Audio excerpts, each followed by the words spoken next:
Muy bienvenidos, queridos hermanos, a un nuevo taller de Soy Convivente. Como todos los días tenemos espacios virtuales para repasar juntos temas de las convivencias con Dios. Y hoy, de manera especial, vamos a repasar la convivencia con Pedro y vamos a hablar de un tema clave en la doctrina católica de nuestra Madre Iglesia, como es el tema del purgatorio, el pecado y la indulgencia. Así que ya le doy la bienvenida a los que se están conectando por Zoom para participar, como hacen siempre. Bienvenida ahí Andrea, Isidora. Bueno, mientras se van conectando todos y ustedes van prendiendo la cámara, gracias por estar ahí, André, gracias Isidora. Mientras se van conectando todos, yo les invito a que ya, juntos con los que están mirando este video aquí por YouTube, vamos a cerrar nuestros ojos y vamos a pedirte, Rúa Santa, de manera especial que nos ilumines en esta noche, en este taller, para poder entender mejor el tema del pecado, de la culpa, de la pena, del purgatorio y de la existencia también de las indulgencias. Así que iluminanos, Espíritu Santo, a todos los que estamos viendo este video de manera especial, no solo para entender a nivel de la inteligencia, sino para sumergirnos en este misterio. Que este video sirva para sumergirnos en el misterio del pecado, en el misterio de este purgatorio, de este estado que tiene que atravesar el alma que no ha sido plenamente purificada, para encontrarse con vos, Señor, cara a cara. Iluminanos, Espíritu Santo, de manera especial te lo pedimos como siempre, por intercesión de la patrona de nuestros talleres, la Santísima Virgen María, en el nombre del Padre, del Hijo y del Espíritu Santo. Amén. Buenísimo. Bueno, como ustedes ya saben, en nuestra convivencia con Pedro, los que la han hecho, si no la has hecho no te preocupes porque ya llegará la oportunidad de hacer la convivencia, pero los que hemos hecho la convivencia con Pedro, tenemos un tema que se trata de manera especial en esta convivencia y tiene que ver con esto, ¿no? El purgatorio, la penitencia, ¿no? Las penas y de manera especial el tema de la indulgencia. En la convivencia con Pedro, nosotros vemos esto en el tercer día, es decir, cuando estamos hablando del tiempo de las cruzadas en la iglesia. Acuérdense, para repasar juntos, que cuando hacemos el primero de los retiros, que es la convivencia con Cristo, tenemos una contemplación en uno de esos días donde hablamos de la iglesia y hablamos de la historia de la iglesia y la dividimos según el padre Alberto lo ha puesto en este criterio de división de la historia de la iglesia en las convivencias, en 9 etapas, ¿no? Después, en la convivencia con Pedro, vamos a desarrollar las 9 etapas de la historia de la iglesia que vimos en la convivencia con Cristo. Aquí, en la convivencia con Pedro, desarrollando las etapas de la iglesia, cuando llegamos a la etapa de las cruzadas, entre los siglos XII y XIII, después de Cristo, por supuesto, empezamos a hablar en la contemplación segunda de este tema de purgatorio e indulgencia. Y hoy vamos a hablar justamente de esto. Les propongo ahí, mientras se van conectando por Zoom, ahí se suman también nuevos hermanos, se sumó Kelly, les propongo lo siguiente. Vamos a ver primero la doctrina que vimos en la convivencia con Pedro, la vamos a leer y después con esa base, vamos a ir profundizando el tema tanto del purgatorio como el tema de las indulgencias. ¿Les parece? Vamos rápido al PowerPoint para aprovechar todo esto. En primer lugar, ¿no? Lo primero que vamos a ver es el tema del purgatorio. Cada hombre queda fijado en su actitud ante Dios en el instante de su muerte. En el momento de la muerte, tienen acá citas bíblicas para aprovechar, ¿no? Hebreos, Lucas, Corintio, el pensamiento de San Pablo también está ahí, El pensamiento de un gran discípulo de Pablo, como es Lucas, también está puesto ahí, y la carta a los hebreos, que también es de la comunidad paulina, ¿no? Aunque no es de Pablo. Fíjense, cada hombre queda fijado en su actitud ante Dios en el instante de su muerte. Es decir, que cuando morimos delante de Dios, en ese caminar hacia adelante, cuenta las actitudes nuestras, nuestra vida, nuestra historia, ¿no? Lo que tenemos en el corazón, diríamos algunos. A la Nueva Jerusalén no se puede entrar manchado, nada puede entrar manchado, como bien lo recuerda el libro del Apocalipsis, como ya lo decía el profeta Isaías, y como Mateo lo pone también en su Evangelio, en Jesús, en Mateo 5:8. La experiencia muestra que después de la absolución, estamos hablando del sacramento de la penitencia y de la reconciliación, nos quedan heridas sin sanar, causadas por una desordenada relación con las criaturas. Ahora, en un ratito vamos a leer el catecismo de la Iglesia Católica, y vamos a hablar, ustedes van a ver que el tema de la penitencia, del purgatorio, de la indulgencia, está tratado en el catecismo de la Iglesia dentro del sacramento de la penitencia, porque siempre estuvo muy unido el sacramento de la penitencia con el tema de la indulgencia, con el tema del purgatorio, que en el fondo tiene que ver con el tema del pecado y de la culpa y de la pena que parten del pecado, ¿no? Ahora lo vamos a ver en un ratito. En el juicio, Dios dará a cada cual según sus obras. Eso ya nos enseñaba San Pablo cuando le escribía a los romanos en capítulo 2. La oración por los difuntos se encuentra en la última etapa del Antiguo Testamento. Si uno lee uno de estos libros deuterocanónicos, por ejemplo, el segundo libro de Macabeos, o incluso uno de los libros poéticos y sapienciales, el Sirácida, ¿no? O el Eclesiástico, como lo llaman algunos,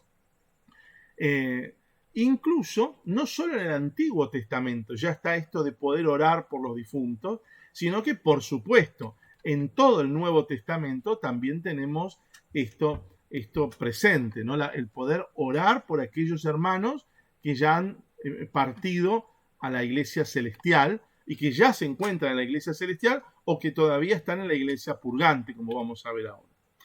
Los santos padres aplican a nuestro tema textos del Nuevo Testamento. Por ejemplo, citan a San Pablo en su carta a los cristianos de Corinto y también al discípulo, al gran secretario de Pablo, Lucas, el mismo que escribió el libro de Hechos de los Apóstoles. Jesús es el juez escatológico que quema la paja, lo define el libro del Apocalipsis y lo toma Mateo, y nos hace conformes a su cuerpo glorificado, según el pensamiento de San Pablo, ¿no? Lo tenemos ahí cuando le escribe a las cartas a los romanos y demás, ¿no? Los 3 puntos, esto es muy importante, ¿no? Porque a veces hablamos mucho de purgatorio, hablamos mucho de los dogmas de fe, pero en realidad los 3 puntos que están definidos dogmáticamente en el Concilio de Florencia, que se hizo allá por el año 1439, son estos. Esto es importante que uno lo sepa, porque a veces uno piensa que todo es dogma. No, el dogma está circunscripto a algunos temas. Todo lo demás puede ser materia de teología. Algunos teólogos pueden pensar de una manera, otros teólogos pueden pensar de otra, y el pensamiento teológico puede ir cambiando a lo largo de los siglos, ¿sí? Pero lo que sí está definido dogmáticamente en el Concilio de Florencia son estos 3 puntos. Fíjense, punto 1. Existe un estado o situación en que son purgados los que murieron no enteramente purificados. ¿Ven? Esto es muy importante. Existe un estado o una situación. No está hablando de lugar acá, porque el purgatorio no es un lugar. Un estado o una situación, estamos hablando del ser humano que murió, en el que son purgados los que murieron no enteramente purificados. El punto 2 dice mediante penas purgativas, es decir, mediante penas que purguen, que limpien eso que no terminó de purgar la persona en vida. Y el punto 3, que pueden ser aligerados por los sufragios de los vivos. Fíjense qué interesante este tema que forma parte del dogma de nuestra iglesia, ¿no? Les voy a poner aquí el zoom para verlos. Ahí estamos, ¿no? Primer punto, existe entonces este estado o esta situación en que los que murieron sin estar totalmente purificados pueden encontrar una purificación. Ese es el punto 1. El punto 2, ¿cómo se hace esa purificación? Bueno, mediante penas purgativas, es decir, penas que lleven no al sufrimiento en sí, no al castigo en sí, sino a poder liberarse y limpiarse y purgarse, diríamos, de eso que no hicieron en vida. ¿Ven? Y el tercer punto es estas penas que las personas sufren en este estado o situación de purgatorio pueden ser aligeradas, pueden ser alivianadas, pueden ayudar, diríamos, los sufragios, es decir, las oraciones que los vivos podemos hacer. Es decir, este dogma del Concilio de Florencia, ya por el siglo XV, está definiendo cosas importantes. Existe el purgatorio, es un lugar donde purgamos las penas aquellos que morimos sin terminar de purificarnos. Se hace mediante penas que vayan purgando, ¿sí?, justamente lo que no purgué. Y además, lo más lindo de esto es que la oración de los vivos ayuda, los sufragios de los que estamos aquí en la iglesia terrena, ayuda muchísimo a estas personas que están en el purgatorio, ¿no? Fíjense qué interesante lo que ya arrancamos aquí. Esto lo tenemos en el manual, ¿no? Todos aquellos que han hecho la convivencia con Pedro, ya lo tenemos puesto en el manual. Yo tengo aquí la tercera edición revisada y lo encuentro en la página 34 a 36, lo que estamos hablando. Pero cada uno busque el título Purgatorio e Indulgencia en el manual y lo van a encontrar fácilmente. Pero esto no termina aquí. También en el manual, también en la convivencia con Pedro, aprendemos otro tema muy importante, que es el tema de la indulgencia.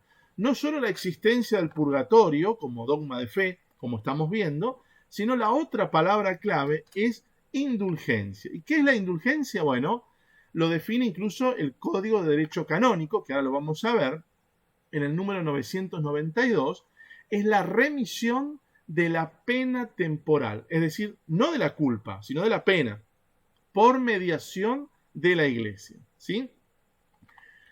La indulgencia puede ser, o es, parcial o plenaria, según libere de la pena temporal debida por los pecados, en parte o totalmente, ¿sí? Ahora lo vamos a ver en detalle si no se entiende, ¿sí? Todo fiel puede lucrar, es una palabra media rara para nosotros, pero es verdad, puede negociar para sí mismo o para los difuntos, a manera de sufragio, las indulgencias, tanto sean parciales como plenarias. Esto también lo dice el Código de Derecho Canónico en el Canon 294.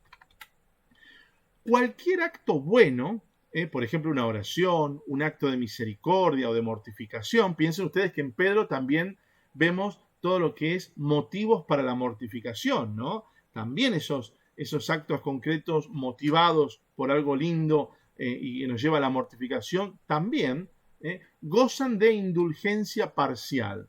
Al valor satisfactorio que el acto bueno tiene, se le añade otro tanto de lo que forma parte del tesoro de la iglesia también, ¿no? Ahora lo vamos a ver en detalle.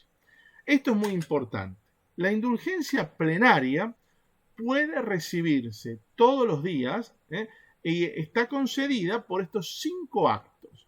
Puede ser la adoración al Santísimo, por ejemplo, durante media hora, la lectura de la Biblia, el rosario rezado en una iglesia o en familia, en una asociación eclesial, ¿no? O también el acatistos, es un extenso himno mariano. Los que han hecho la convivencia con María, lo vemos ahí en la convivencia con María. Este acatistos, la palabra griega, significa no sentado, porque justamente este himno, esta oración, este gran himno mariano, se reza de pie, ¿no? También puede ser por medio del Vía Crucis, incluso en cualquier otra indulgencia plenaria que pueda conceder la Iglesia en circunstancias particulares. Por ejemplo, el Papa puede conceder, Juan Pablo II había concedido en su momento para el año 2.000 indulgencias, el Papa Francisco también, o sea, pueden conceder para ocasiones particulares, ¿sí? También determinadas indulgencias plenarias para darle a todos los fieles que quieran aprovecharlas. Hasta acá me siguen los que estamos ahí por Zoom conectados. ¿Se sigue esto? Bueno, esto es el material que tenemos en el manual de la convivencia con Pedro. Habiendo leído esto, antes de pasar al catecismo y al derecho canónico, vamos a refrescar un poquito estos conocimientos básicos que vimos, ¿sí? Cualquier cosa, prendan el micrófono y pregunten si no entienden algo. Vamos a refrescar lo mínimo, lo básico de este tema. En primer lugar, cuando yo cometo un pecado, ese pecado que yo cometo genera dos cosas. ¿Se acuerdan cuáles son las dos cosas? A ver, alguno que me prenda el micrófono. ¿Genera qué? El pecado genera culpa y... ¿Se acuerdan? Genera culpa y pena. La culpa y la pena son dos consecuencias del pecado que yo cometo. La culpa es la que se perdona, si es un pecado grave, con el sacramento de la penitencia y de la reconciliación en la doctrina católica, ¿no? Si yo cometo un pecado leve, puedo en mi habitación cerrar los ojos, hacer un acto de contrición perfecta y pedirle perdón a Dios por ese pecado leve y Dios me perdona. O en la misma misa, por ejemplo, vieron que antes de empezar la misa tenemos el acto de contrición, cuando el sacerdote dice, hermanos, antes de celebrar estos sagrados misterios, pidamos perdón a Dios por nuestros pecados. En ese momento de la misa, yo cierro los ojos, hago un acto de contrición perfecta por mis pecados, me arrepiento de esos pecados leves cometidos y Dios me perdona. Me perdona la culpa, porque la pena es algo que uno debe penar por consecuencia del pecado cometido. ¿Vieron, por ejemplo? Yo siempre pongo el ejemplo en los talleres, ustedes me lo habrán escuchado 20 veces, pero vale la pena.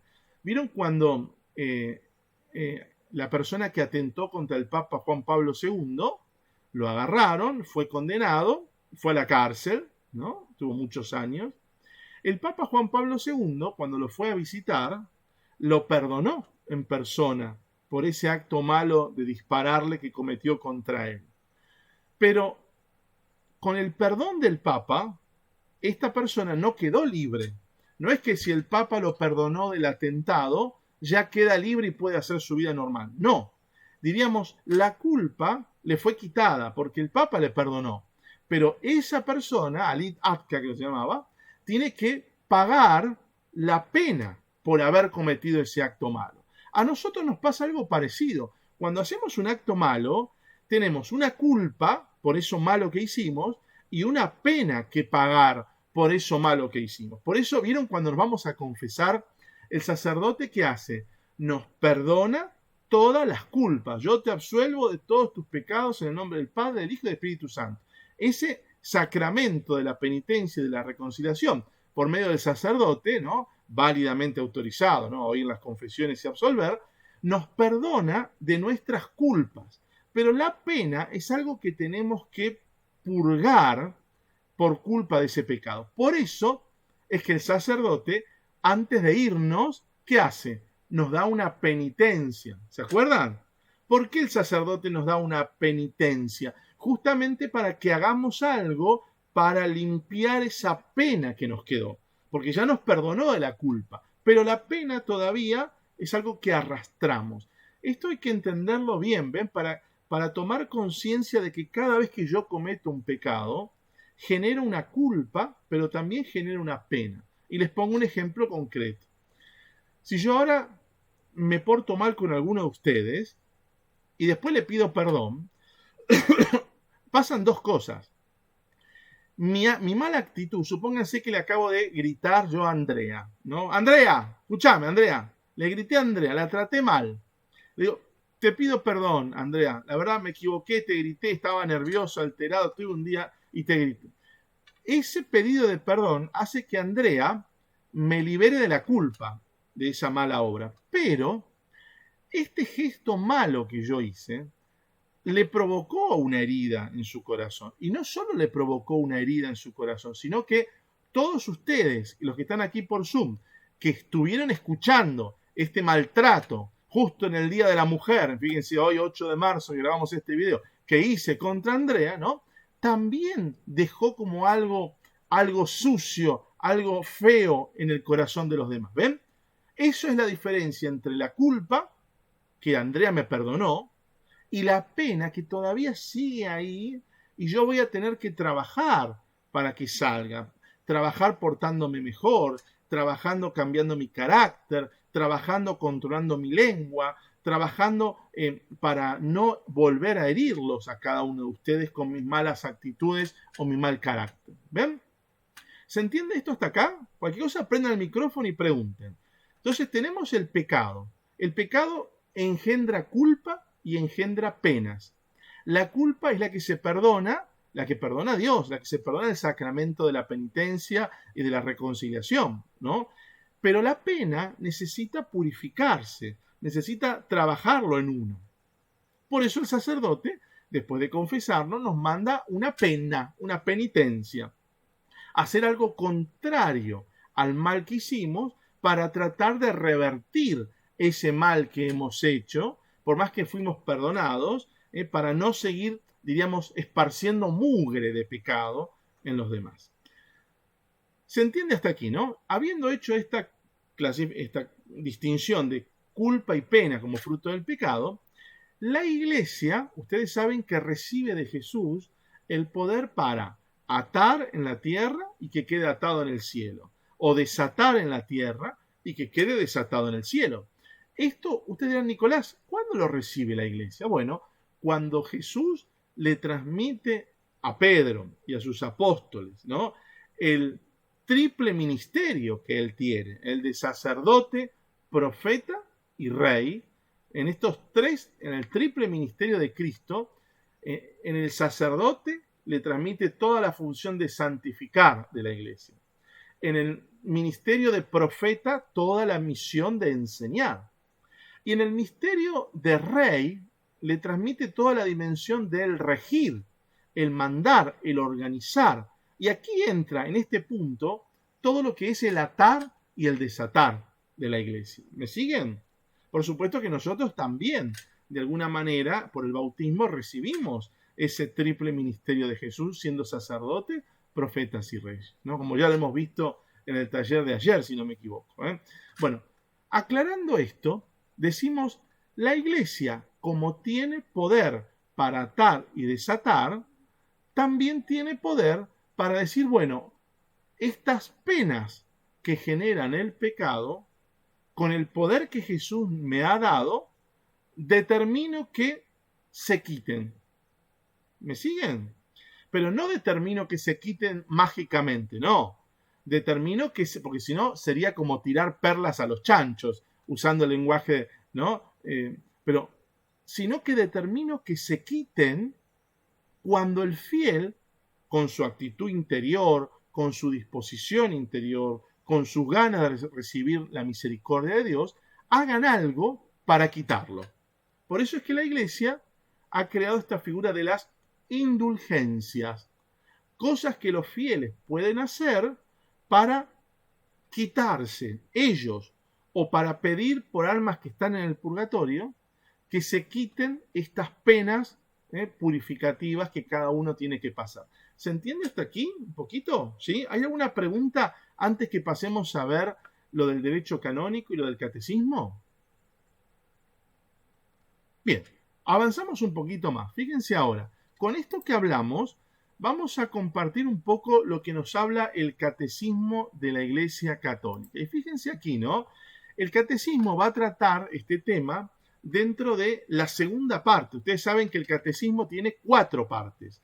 La primera parte tiene que ver con todo lo que la Iglesia cree, el credo. La segunda parte tiene que ver con todo lo que la Iglesia celebra, los sacramentos y toda la vida litúrgica y sacramental de la Iglesia. La tercera parte del catecismo tiene que ver con todo lo que la Iglesia vive, la vida moral del cristiano. Y la cuarta parte del catecismo tiene que ver con lo que la Iglesia ora, la oración del cristiano, ¿no? Bueno, fíjense que ahora vamos a ver la segunda parte del catecismo, que es la que habla de toda la celebración del misterio cristiano, lo que la iglesia celebra, diríamos, todo el ministerio sacerdotal de Jesús confiado a la iglesia, si lo quieren ver de esa manera, ¿no? Dentro de la segunda sección, porque hay dos secciones, la primera que es más teórica sobre la liturgia y los sacramentos, y la segunda parte que es concreta, donde se ve sacramento por sacramento. Bueno, dentro de esa segunda sección hay un segundo capítulo que habla de los sacramentos de curación, y justamente el artículo 4 habla del sacramento de la penitencia. Ven cómo lo tienen ustedes acá arriba, ¿no? Les voy a compartir la pantalla a los que están aquí por Zoom para que lo puedan ver mejor. Aguárdenme un segundo. ¿Ahí se ve? A ver, alguno que con la cabeza me diga, aunque sea, ¿se ve la pantalla compartida? Sí. Perfecto. Entonces, fíjense aquí, estamos dentro del artículo dedicado a hablar de la penitencia y de la reconciliación. ¿Qué les dije yo hace un ratito? Les decía, miren que el tema de la indulgencia y del purgatorio, ¿no? Todo esto está comentado dentro del catecismo, dentro del sacramento de la penitencia y de la reconciliación. Nosotros no vamos a leer ahora todos los parágrafos del catecismo que hablan sobre eso, sino que vamos a ir al parágrafo 1471 en adelante, que son los que hablan de la indulgencia. Fíjense lo que dice, ¿no? En 1471 dice, la doctrina y la práctica de las indulgencias en la Iglesia están estrechamente ligadas a los efectos del sacramento de la penitencia. Pero ahora vamos a ver qué son las indulgencias. A ver, ¿quién se anima a prender el micrófono y leer esta parte del catecismo dentro del 1471? ¿Qué son las indulgencias? A ver, el primero que se anime, lo espero ahí con el micrófono prendido. Vamos. Cualquiera, A ver, Isidora, Andrea, Judith, Kelly, Pablo, cualquiera de los que quiera ahí, de los que están conectados. Vamos.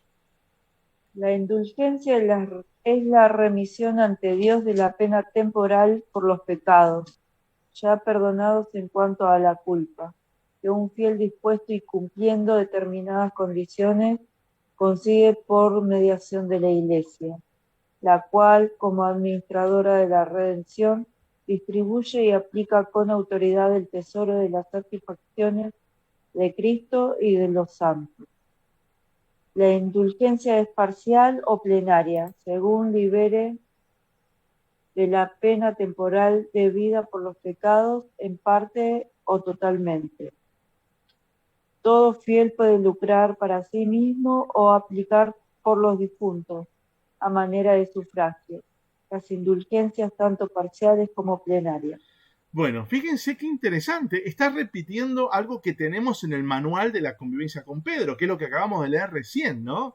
Tenemos por un lado la definición de la indulgencia. Es la remisión ante Dios de la pena temporal por los pecados. Por supuesto, de los pecados ya perdonados, ¿no? En cuanto a la culpa. Cuando yo me voy a confesar, ese pecado ya fue perdonado en cuanto a la culpa, pero todavía me queda la pena, ¿sí? Si yo cometí un pecado grave, ¿no? Necesito pedir perdón de ese pecado. El sacramento de la penitencia y de la reconciliación me hace liberarme de la culpa de ese pecado grave. Pero la pena todavía yo necesito purgarla y por eso aparece esto del purgatorio, ¿no?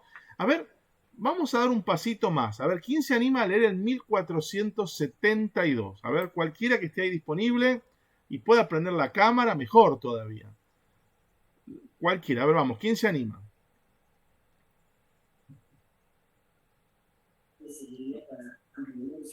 Para entender esa doctrina y esta práctica de la Iglesia, es preciso recordar que el pecado tiene una doble consecuencia. El pecado grave nos priva de la comunión con Dios y por ello nos hace incapaces de la vida eterna, cuya privación se llama la pena eterna del pecado. Por otra parte, todo pecado, incluso venial, entraña apego al desordenado, a las criaturas que es necesario purificar, sea aquí abajo, sea después de la muerte, en el estado que se llama purgatorio. Esta purificación libera lo que se llama la pena temporal del pecado. Estas dos penas no deben ser concebidas como una especie de venganza infligida por Dios desde el exterior, sino como algo que brota de la naturaleza misma del pecado, una conversión que procede de una ferviente caridad para llegar a total purificación del pecador, de modo que no subestimaría ninguna pena.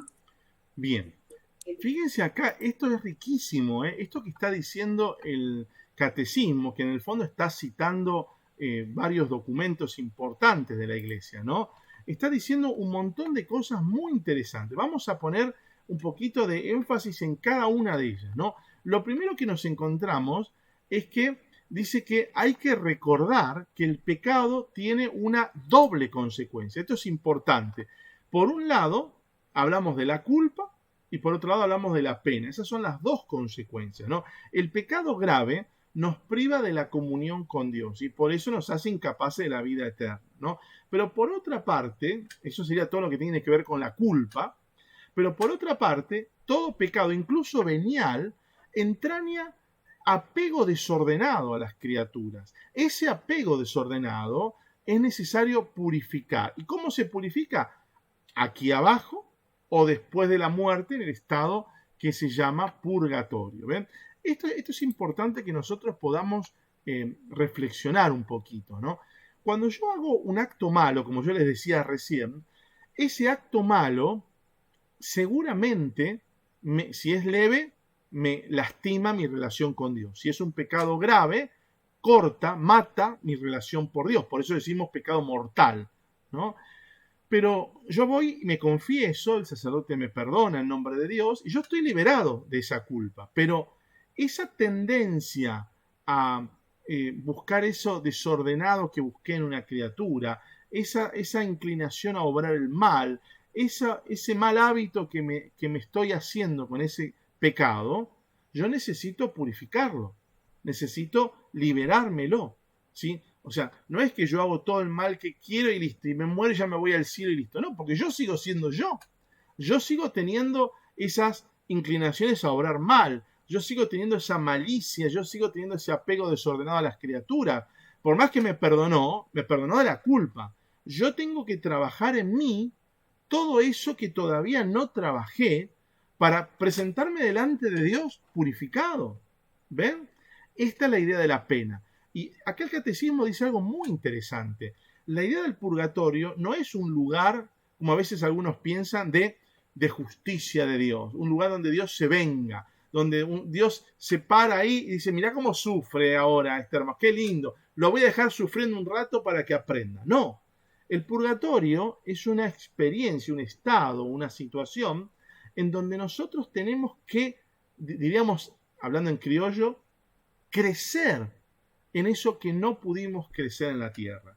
Desapegarnos de eso que no nos pudimos desapegar todavía. ¿Ven? Por eso, esta liberación de la pena la podemos hacer nosotros ahora en vida. Nosotros en vida, lo ideal sería que ustedes con la ayuda de los talleres, con la ayuda de los sacramentos, con la ayuda del grupo de oración, con la ayuda de las convivencias, con la ayuda de un montón de herramientas que tenemos en la iglesia, podamos ir liberándonos, podamos ir sanándonos, podamos ir desapegando de ese apego desordenado que podemos tener por criaturas, situaciones, títulos, honores y mil cosas más, ¿no? Podamos ir creciendo y poder liberarnos de eso. ¿Ven? Si no lo logramos en este mundo, para presentarnos delante de Dios, necesitamos haber resuelto todo esto. Por eso que Dios, eso es lo que más me gusta, en su infinita misericordia, nos presenta este estado, esta situación que en la iglesia llamamos de purificación o purgatorio, para que nosotros terminemos digamos, de ponernos en training, como quien dice, de eso que no lo logramos hacer en este mundo. ¿Se entiende hasta aquí? ¿Hay preguntas? A ver, si tienen preguntas, prendan el micrófono, aprovechen. ¿Seguimos un pasito más? Acabamos de ver algunos parágrafos del catecismo. Yo les invito a que ustedes lean después los que siguen, porque tienen mucha riqueza. Leímos el 1471 y leímos el 1472. Pero podríamos seguir leyendo mucho más, porque realmente tiene muchísimo valor esto. A ver, les invito a que alguno prenda el micrófono y se anime a leer el 1473. A ver, ¿quién se anima? Vamos. Un valiente. ¿Lo tiene ahí a la vista? ¿Quién se anima? A ver. El 1473. ¿Lo tienen ahí? Nico, está muy chiquito, yo la verdad que no lo Porque no lo alcanzo. ve. Vamos a compartir la pantalla para los que están por Zoom. Aguardame un segundito. A ver si lo pueden ver ahí. Compartimos la pantalla. A ver, 1473. Aquí estamos. El perdón, ¿puedo leer? Sí, cómo no. Sí, ¿O lo va a leer el señor? Cualquiera. El que se anime. El perdón del pecado y la restauración de la comunión con Dios entrañan la remisión de las penas eternas del pecado, pero las penas temporales del pecado permanecen. El cristiano debe esforzarse, soportando pacientemente los sufrimientos y las pruebas de toda clase, y llegado el día, enfrentándose serenamente con la muerte, por aceptar como una gracia estas penas temporales del pecado. Debe aplicarse tanto mediante las obras de misericordia y de caridad, como mediante la oración y las distintas prácticas de penitencia, a despojarse completamente del hombre viejo y a revestirse del hombre nuevo. Fíjense Efesios 4. Muy bien. Qué interesante esto que estamos leyendo aquí, ¿no? Qué interesante. Les voy a poner ahí para verlos por Zoom a todos. Espérenme un segundito.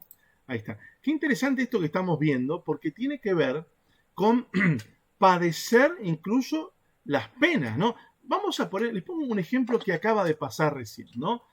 Por ejemplo, Pablo había prendido el micrófono y estaba por leer esto, ¿no? Y yo le amplié. Imagínense ustedes que por ahí Kelly fue muy respetuosa y atenta y dijo, ¿quién lo lee, Pablo o lo leo yo? ¿No? Preguntó. Pero imagínense ustedes que Kelly se hubiera lanzado a leerlo así nomás, ¿no? Y leyó todo.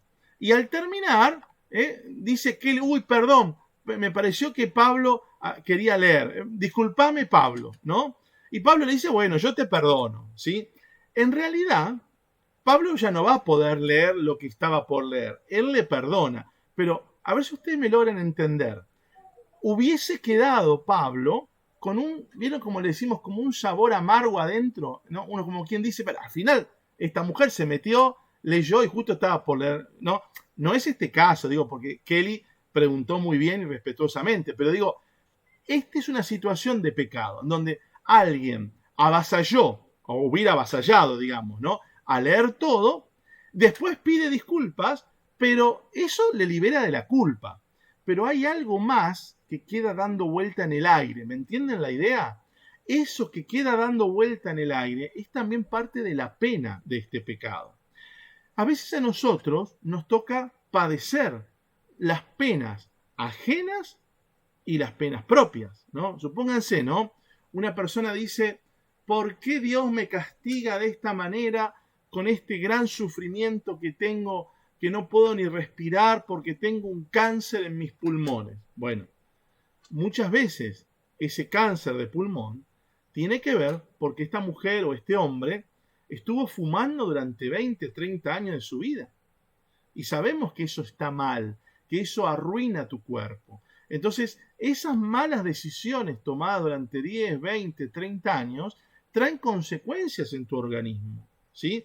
Pero vos decís, si vos mañana vas y decís, me arrepiento de todo esto que dañé mi cuerpo, ¿no? Dios te perdona, por supuesto que Dios te perdona todo lo que hayas lastimado a tu cuerpo, pero hay consecuencias que tiene tu cuerpo que las vas a tener que padecer porque son parte de las leyes de la naturaleza, ¿no? Si yo durante muchos años no me cuidé mi cuerpo, engordé, claro que voy a tener problemas de varices en las piernas, problemas de circulación, problemas cardíacos, claro que los voy a tener, y los voy a tener porque durante mucho tiempo descuidé el cuidado de mi cuerpo, ¿ven? Entonces hay las malas decisiones, los pecados, las equivocaciones también tienen consecuencias, ¿no? Y en la vida espiritual, los pecados que cometemos también tienen consecuencias. Y nosotros necesitamos trabajar, ¿vieron como los grandes santos hacían este esfuerzo siempre, ¿no? De trabajar para mejorar. ¿Me equivoqué? Bueno, perdón, Señor, me equivoqué, pero voy a hacer todo lo posible para revertir esto. ¿Le contesté mal a alguien? Voy a hacer todo lo posible para no volver a contestar mal al otro. ¿Soy de cuerear a la gente? Voy a hacer lo contrario. Voy a empezar a decir virtudes que veo de la gente. ¿Ven? Empiezo a hacer la maquinaria contraria. ¿Por qué? Porque mi concupiscencia, por el pecado original, me lleva a caer en ese pecado. Entonces yo tengo que ir al revés. Tengo que ir esforzándome, porque solo por la fuerza llegamos al reino de los cielos. Yo tengo que ir esforzándome en hacer virtudes contrarias a los malos hábitos que tengo adquiridos. Ese es el camino espiritual. ¿Ven? Es una lucha intensa de todos los días por preocuparme por querer mejorar. Entonces, detecto un pecado en mi vida y trato de revertirlo. Le pido perdón a Dios, voy al sacramento de la penitencia y la reconciliación si hace falta, si es un pecado grave, y si es un pecado leve, le puedo pedir a Dios perdón directamente, ¿no? Y empiezo a trabajar, aumentando mi vida de oración, aumentando mi vida espiritual, aumentando los sacramentos, yendo a misa, orando, utilizando todas las herramientas de la iglesia para ir quitándome esa pena que he generado con mis pecados. ¿Vieron cuando una persona es muy pecadora? Le pasó a San Agustín y a grandes santos, ¿no? ¿Vieron cuando uno es muy pecador y de pronto se convierte? Como que se va para el extremo opuesto, ¿vieron? Empieza a ayunar, deja todo, tira todo. Porque, ¿qué quiere uno? Claro, quiere liberarse totalmente de todo ese pecado y toda esa tendencia a pecado que uno traía encima. Antes no me daba cuenta, ¿no? Pero esto es como si yo dijese, estoy en el lodo, estoy empantanado en el barro y no me doy cuenta que estoy en el barro. Pero cuando me encuentro con Dios, que me prende la luz y me muestra que estoy embarrado, ¿qué quiero hacer yo? No solo quiero salir del barro, quiero ir y bañarme, y quiero refregarme las orejas y lavarme bien por todos los rincones, porque no quiero estar más embarrado. ¿Ven? Uno tiende como a irse al extremo. Pero bueno, eso es todo un trabajo del caminante, en este caso del principiante, del que se convierte, para ir saliendo de todo ese fango, de ese barro de pecado. Hasta aquí vamos. Vamos a ver un poquito ahora qué nos presenta el Código de Derecho Canónico al hablar sobre el tema de las indulgencias. Ustedes saben que el catecismo, fruto justamente del magisterio de Juan Pablo II, se creó justamente con los lineamientos que trazó el Concilio Vaticano II. ¿Se acuerdan? El Concilio Vaticano II en la década del 60 trazó unas líneas de cambio para la Iglesia. Bueno, al principio del 80, digamos, el catecismo de la Iglesia Católica, en la década del 80, viene, y después a posterior también el Código de Derecho Canónico, a plasmar todo lo que estaba en el concilio. El catecismo plasma las ideas del concilio de manera catequética, por decirlo de alguna manera. El Código de Derecho Canónico también plasma las ideas del concilio, pero más ligado a las normas de la Iglesia. Vamos a ver un poquito qué nos dice el Código de Derecho Canónico. Ustedes saben que tiene varios libros, el Código de Derecho Canónico ya lo hemos visto en todos los talleres, pero ahora vamos a hablar del libro cuarto. El libro cuarto del Derecho Canónico habla de la función de santificar de la Iglesia. Entonces vamos a hablar de los sacramentos. Fíjense que es la misma parte que vimos del catecismo, la que estaba dedicada a los sacramentos, ¿no? Dentro del sacramento de la penitencia y de la reconciliación, igual que en el catecismo, el Código de Derecho Canónico le dedica un capítulo, los cánones 992 a 997, para hablar del tema de las indulgencias, ¿sí? A ver, necesito a alguien que prenda el micrófono y se anime a leer. Vamos a leer aquí el canon, lo voy a ampliar para los que están aquí por Zoom. El canon 992. Vamos, cualquiera que se anime, prenda el micrófono y anímeselo a leer en voz alta. La indulgencia es la remisión ante Dios de la pena temporal por los pecados, ya perdonados en cuanto a la culpa, que un fiel dispuesto y cumplimiento de determinadas condiciones consigue por mediación de la Iglesia, la cual, como administradora de la redención, distribuye y aplica con autoridad el tesoro de las satisfacciones de Cristo y de los santos. Fíjense qué hermosa definición legal, digamos, encontramos en el derecho canónico, ¿no? Es la remisión ante Dios de la pena temporal por los pecados ya perdonados en cuanto a la culpa. Hay un tema clave acá, ¿no? Que es por mediación de la Iglesia. No es que yo lo consigo por mí mismo. Es la Iglesia que actúa como mediadora.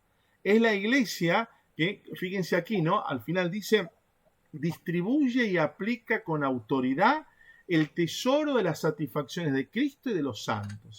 Es la Iglesia la que, digamos, funciona de instrumento para que yo consiga esas indulgencias, ¿no? ¿Qué dice el canon 993? A ver, ¿quién se anima? Cualquiera, rápido. La indulgencia es parcial o plenaria, según libere de la pena temporal debida por los pecados en parte o totalmente. Ven, esto es importante. Hay dos tipos de indulgencias. Las indulgencias que me liberan de toda la pena para una persona o que libera en parte. Recuerden ustedes que las indulgencias las puedo aplicar por mí mismo o por los fieles difuntos, ¿sí? Entonces, hay indulgencias que son más sencillitas, por ejemplo, ahora no se usa tanto las estampitas, pero hace muchos años que sí era muy, muy usada las estampitas. Ustedes habrán visto que hay estampitas que del reverso tienen a veces una oración que dice, si rezás esta oración obtenés 30 días de indulgencia. ¿La vieron alguna vez? ¿Algo de esto?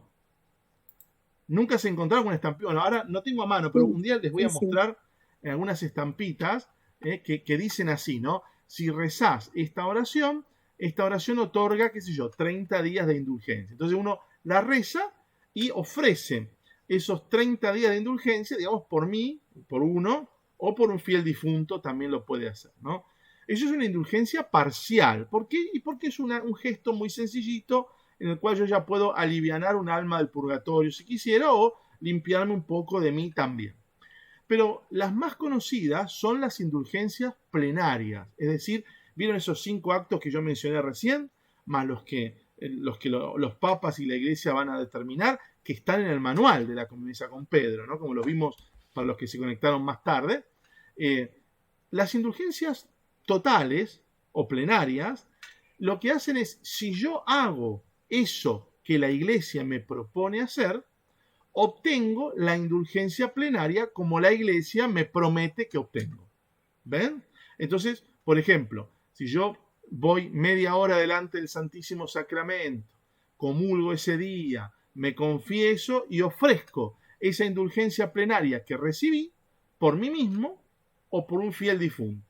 Si lo ofrezco por mí mismo, si es plenaria y cumplí con todos los requerimientos de la iglesia para obtenerla, la obtengo. Y si la obtengo y digo, la ofrezco por mí, en ese momento, digamos, se liberan mis penas que están sin pagar dentro mío. Estamos hablando de cosas, parece como un negocio, ¿no? Por eso después Lutero, pobre, se enojó mucho en el siglo VI con la iglesia. Pero no es más que un negocio, es una realidad espiritual.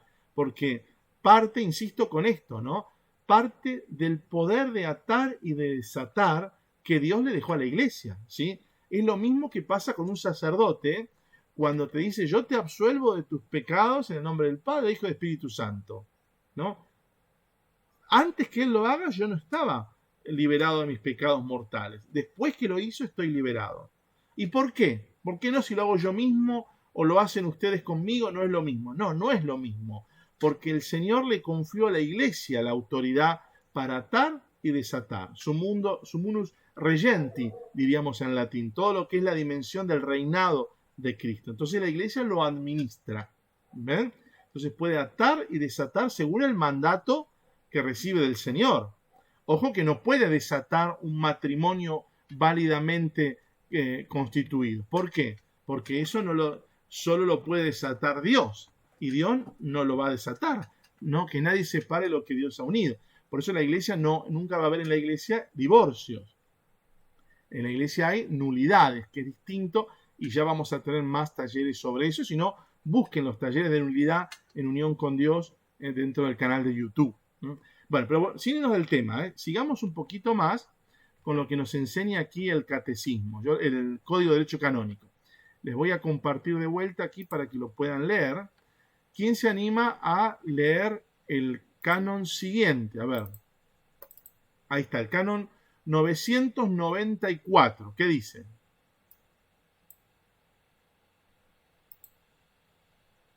Todo fiel puede lucrar para sí mismo o aplicar por los difuntos, a manera de sufragio, las indulgencias, tanto parciales como plenarias. Es lo que hablamos recién, ¿no? Yo puedo aplicar las indulgencias para mí o para los difuntos. ¿Lo puedo aplicar por Pablo? ¿Por Andrea? No. ¿Para mí o por un difunto? Esto es importante, ¿sí? Indulgencias parciales o indulgencias plenarias. ¿Quién se anima a leer el 995? A ver, el parágrafo 1 y el parágrafo 2.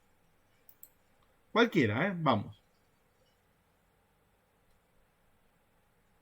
Además de la autoridad suprema de la Iglesia, solo pueden conceder indulgencias aquellos a quienes el derecho reconoce esta potestad, o a quienes se la ha concedido el romano pontífice. Ninguna autoridad inferior al romano pontífice puede otorgar a otros la potestad de conceder indulgencia, a no ser que se lo haya otorgado expresamente la sede apostólica. Bien, esto es importante, en realidad es para organizar bien el manejo de las indulgencias, ¿no? No cualquiera puede dar indulgencia. El cura párroco no se le puede ocurrir decir, a ver, los que vengan esta noche a la pollada gratis que vamos a hacer, les voy a dar indulgencia plenaria. No, el cura párroco no lo puede hacer, no lo puede hacer cualquiera. Entonces, para delimitar bien el manejo de las indulgencias es que está justamente este canon, ¿sí? Partiendo del romano pontífice, ¿sí? No cualquiera. El canon 996, a ver, ¿quién se anima a leerlo? El parágrafo 1 y el parágrafo 2. Son los requerimientos, ¿no? Para poder recibir la indulgencia. A ver. Para ser capaz de lucrar indulgencias es necesario estar bautizado, no excomulgado y hallarse en estado de gracia, por lo menos al final de las obras prescritas.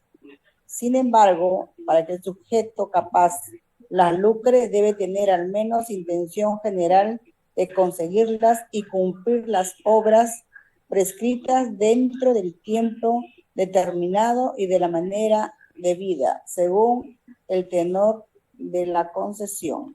Bueno, esto es muy sencillo, o sea, parece complicado, pero es muy sencillo, ¿no? Estamos hablando, en primer lugar, de que aquel que quiera lucrar con indulgencia, quiera utilizar una indulgencia, aprovecharla, por supuesto que tiene que estar bautizado, porque justamente es para los católicos esto, ¿no?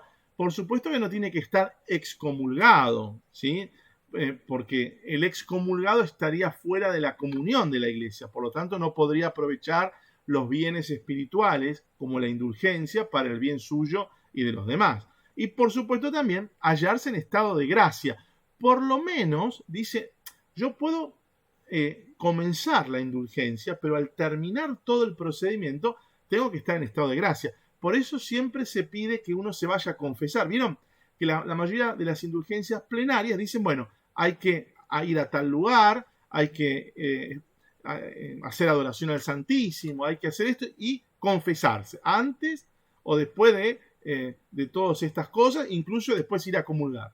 Son los requerimientos que pone la Iglesia para la obtención de estas indulgencias. La pregunta es, ¿esto tiene valor? ¿Ustedes qué dicen?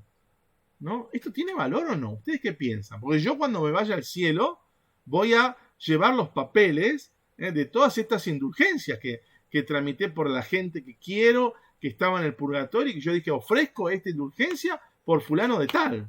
Entonces, Por supuesto que tiene un valor. Como tiene el valor cuando uno va y se confiesa delante de un sacerdote, es la fe de la iglesia. ¿Me explico? Cuando yo me muera y esté delante del Señor, el Señor no me va a poder decir, Nicolás, no podés entrar al cielo, por hablar muy sencillo, ¿no? Porque tenés ese pecado mortal. Yo le voy a decir, no, pero fíjate en los archivos, porque yo me confesé el pecado mortal con tu sacerdote. Ahora, problema tuyo, vos le diste a la iglesia la potestad de atar y desatar. Y yo fui y lo desaté por medio de un sacerdote. Así que no me puede reprochar nada. ¿Me entienden esta idea? Parece algo raro, pero es lindo esto. Esto es parte de la iglesia. Somos una comunidad, ¿ven?, a la cual Dios nos ha confiado los sacramentos. Nos ha confiado la acción de la gracia en las cosas que la misma iglesia va decidiendo. Entonces, si la iglesia desata, recibió el poder del Señor para desatar. Y el Señor respeta eso que se desató. No sé si me entienden con esto, ¿ven? Esto es muy interesante, ¿no? Esto es como cuando, por ejemplo, ¿no? Si yo me voy a casar, digo el sí delante del representante de la iglesia, lo hago delante de Dios, con el testigo que es el sacerdote, ¿no?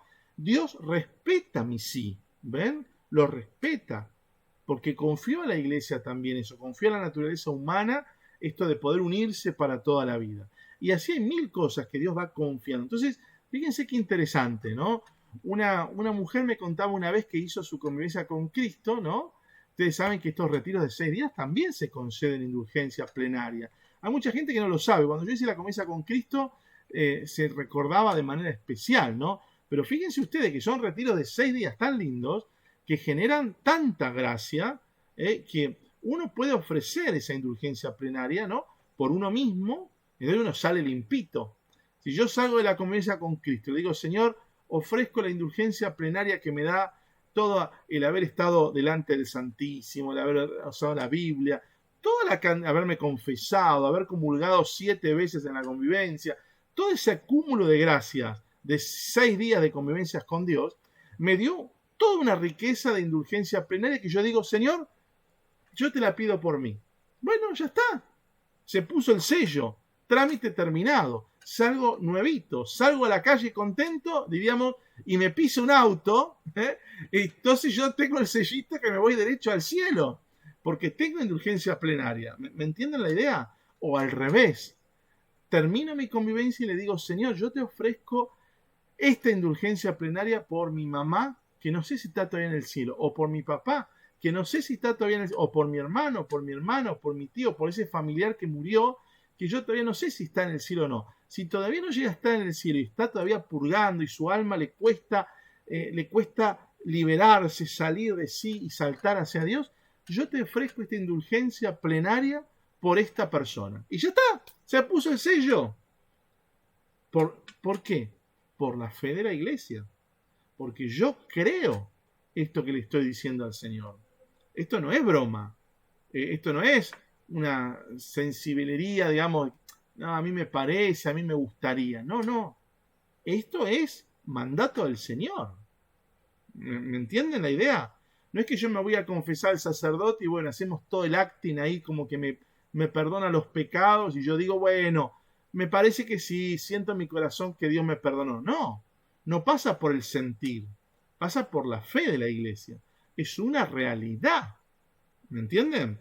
Cuando yo ofrezco una indulgencia plenaria por fulanito, cuando yo esté en el cielo, más vale que fulanito esté ahí, porque es parte de la ley de Dios. Pues yo le voy a decir a San Pedro, le voy a decir, mira, buscá los archivos, porque yo tal día ofrecí la indulgencia plenaria y vos le pusiste eso en la iglesia. Y Jesús le dijo a la iglesia que todo lo que ate será atado y lo que desate será desatado. Es parte, yo lo digo muy, muy tontamente, pero es parte de la fe de la iglesia. Esto es parte de la fe.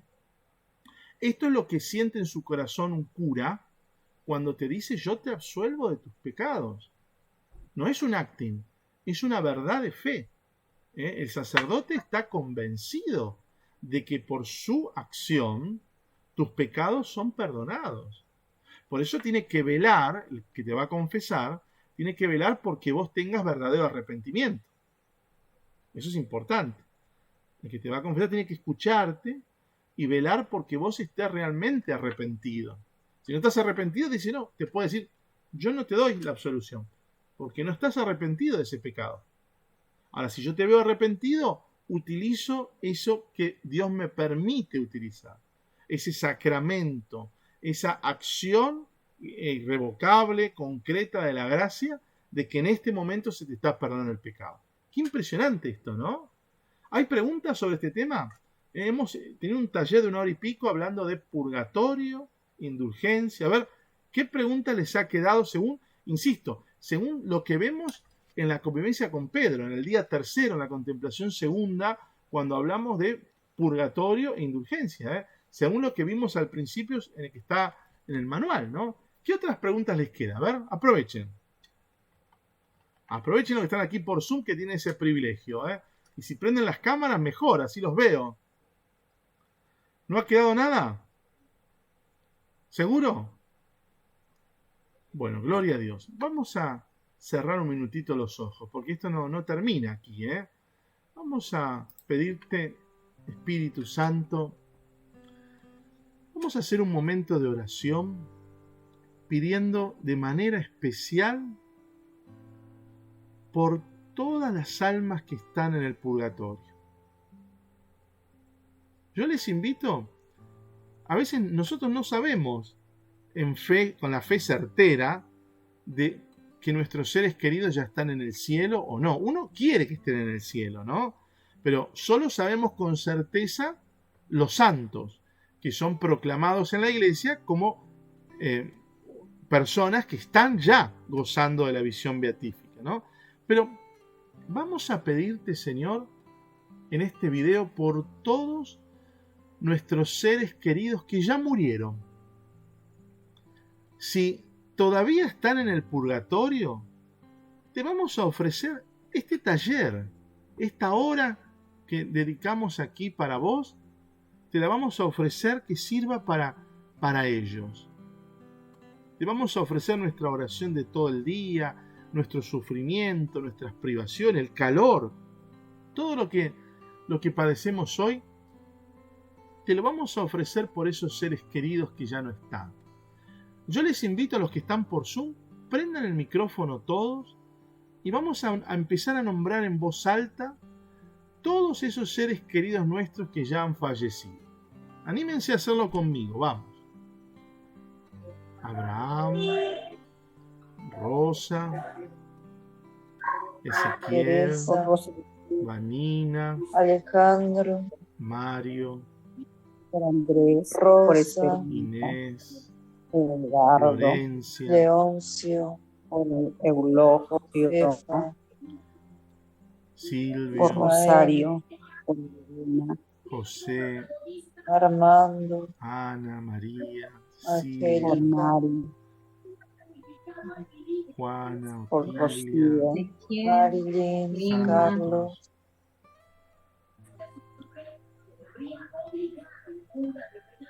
Aurelio, Nicolás. Elena, Isabel, Te pedimos, José Ernesto. Señor, por todas esas Santiago, personas que estamos nombrando, por todos esos seres queridos nuestros que ya salieron de este mundo, dejaron su cuerpo material en esta tierra y ya están camino a vos. Si todavía no han llegado a esa visión beatífica, Señor, te pedimos que esta oración les haga dar el salto a tu presencia. Sácalos del purgatorio ya, Señor. Y si ya están allá delante tuyo, te vamos a pedir que sean nuestros intercesores, que cada día de nuestra vida intercedan sin parar por nosotros, por sus descendientes, por las siguientes y siguientes generaciones hasta el fin de los tiempos. Abay, Jurusha, Abay, Jurusha. Santo eres, Señor, bendito y alabado seas. Bendito y alabado seas, Señor. Te pedimos por cada uno de nuestros seres queridos. Todos ellos que nos estás presentando ahora en nuestra mente, aquellos que estamos viendo este video, por cada uno de esos antepasados que ya han pasado por este mundo. Generaciones y generaciones que por ahí ni conocemos sus nombres, pero que gracias a ellos también hoy estamos vivos nosotros. Abba, Habai, Shrum, Barabai, Krishna. Santo, santo eres, Dios de vivos, Señor de señores. Gracias. Gracias por este taller, Señor. Gracias. Reencontrarnos mañana en el próximo taller. Gracias. Habai. Ujurushana. Amén. Amén. Amén.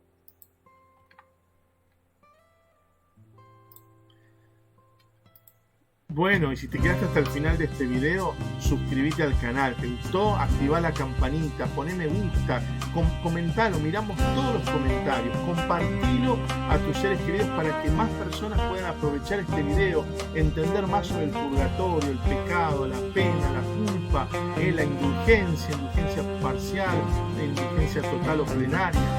Sumate a nuestros talleres. Si querés participar como estos hermanos por Zoom, nos mandás un WhatsApp y te agregamos al grupo y comenzás a participar gratuitamente. Y visitá siempre soyconvivente.org, que es el portal para repasar juntos, todos los que somos conviventes, repasar cada uno de los temas de la doctrina de nuestra Madre Iglesia Católica que aprendemos en las convivencias con Dios. Gracias por quedarte hasta el final del video. Espero tu WhatsApp, espero te suscribas al canal y nos sigas acompañando en todos los videos como hasta ahora. Gracias, que Dios te bendiga mucho y nos vemos en el próximo video.